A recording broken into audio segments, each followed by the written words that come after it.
मी सर्व महिलांना सांगते की तुम्ही त्यांच्याकडे नोकरी करायची नाही, सोडून द्या. त्यांना तुमची पर्वा नाही ना, मग तुम्ही त्यांचा विचार करायचा नाही. 300 रुपयाची नोकरी करायची नाही आणि एक साईन द्यायला पण काजमूस करतात ते लोक. चुकीचं आहे.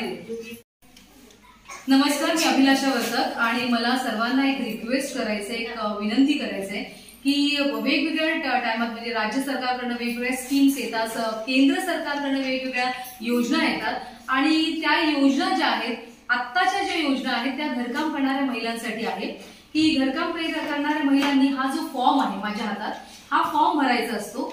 आणि प्रॉब्लेम त्या महिलांना असा येतो की ज्या महिला जिथे काम करतायत तिकडचे जे त्यांचे मालक आहेत, जे ओनर आहेत, ते त्यांना सह्या देत नाहीये.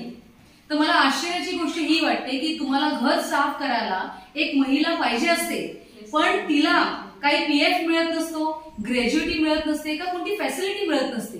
तर सरकार जर तिला कोणती फॅसिलिटी देत असेल तर तुम्हाला एक सही करायला काय प्रॉब्लेम आहे.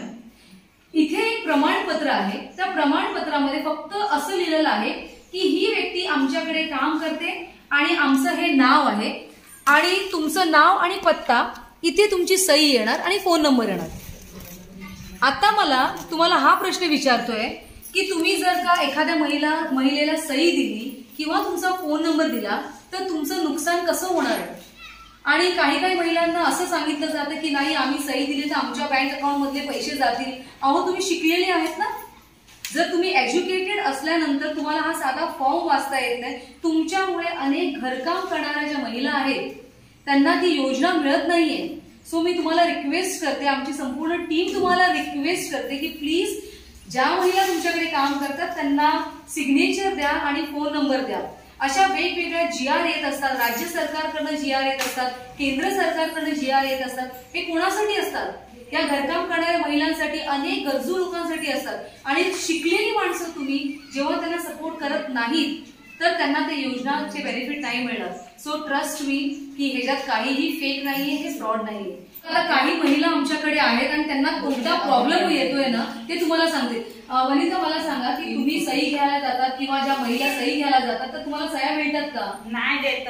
काम करायला पाहिजे पण साईन द्यायला त्यांना असं वाटते की त्यांची प्रॉपर्टी जाईल किंवा त्यांचं काय जमिनीचं काही हे असेल ते जाईल असं म्हणून ते साईन द्यायला घरकाम बायकांना देत नाही. त्यांना वाटते की आमची काय प्रॉपर्टीत प्रॉब्लेम येणार की काय असं ते म्हणलं जातं.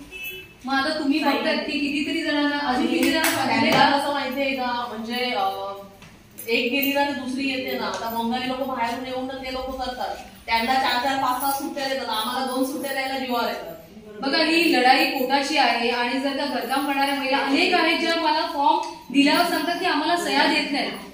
एक तर त्यांना कोणती फॅसिलिटी मिळत नाही आणि आम्ही त्यांच्यासाठी सामाजिक कार्यकर्ते, आम्ही त्यांच्यासाठी जर काम करतायत आणि तुम्ही लोक असं करतात तर ते चुकीचं आहे. मग यापुढे जर का जिथे घरकाम करणारी व्यक्ती त्यांना सही देणार नाही त्या महिला त्यांच्याकडे काम करणार नाही.